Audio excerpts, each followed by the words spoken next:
என்னிடம் ஜாதகம் கேட்க வந்த ஒரு அம்மா, தன்னோட பிள்ளை 7ஆம் கிளாஸ் படிக்கிறான். அவன் விளையாட்டுல ரொம்ப ஆசையாக இருக்கான். ஆனால் விளையாட்டில் அவனை சேர்த்து விட்டாக்க அவன் படிப்பில் அவன் குறைஞ்சி போயிடுவான். அதுக்கு 6ஆம் கிளாஸில் படித்த அளவுக்கு படிப்பே இல்லை. இப்போது இந்த விளையாட்டெல்லாம் வெற்றி பெறவா, விளையாட்டில் ப்ரைஸ் வாங்குறவளை நிறைய இப்போ பார்த்தாலும் பார்த்துட்டு இருக்கான். அதனால் அவனோட கவனமெல்லாம் விளையாட்டுலேயே போயிடுத்து. இவன் எப்படி படித்து நன்னா வருவானா, ஜாதகம் என்ன சொல்கிறது அப்படின்னு என்கிட்ட கேட்டேன். நான் அந்த பிள்ளையோட ஜாதகத்தை பார்த்தேன். இவன் படிப்புலேயும் நல்லா வருவான், விளையாட்டுலேயும் நல்லா வருவான். இவனை தயவு செஞ்சு விளையாட்டில் சேர்த்து விடுங்கோ. அவன் விளையாட்டு வீரனாகவும் வருவான்.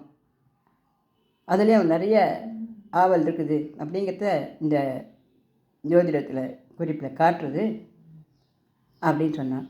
இல்லை மாமி, 7ஆம் கிளாஸ் வந்துட்டான், இப்போ 8, 9, 10ஆம் கிளாஸ் பெரிய பரீட்சை எழுதணும், இவன் விளையாட்டில் போயிட்டு இருந்தானாக்கா எப்படி அவன் படிப்பு அப்படின்னு சொன்னான்.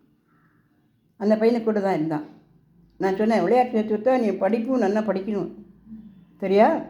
படிப்புலேயும் நீ ஃபஸ்ட்டு வரணும், அவனுக்கு படிப்பு நல்லா வரும், சரியா? படிப்பியா?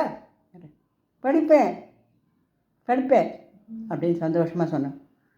நீங்கள் சேர்த்து விடுங்கோ, அவனை விளையாட்டில் சேர்த்து விடுங்கோ, அவன் படிப்பான், விளையாடுவான் அப்படின்னு சொல்லி அனுப்பிச்சேன்.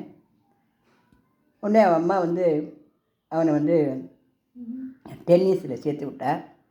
அந்த குழந்தை இப்போது 10ஆம் கிளாஸ் 11ஆம் கிளாஸ் படிக்கிறான். 10ஆம் கிளாஸ் நல்ல 90 மார்க் வாங்கிட்டான். 11ஆம் கிளாஸ் படிக்கிறான். பிரமாதமாக விளையாட்டுலேயும் வரான், பிரமாதமாக படிக்கிறான்.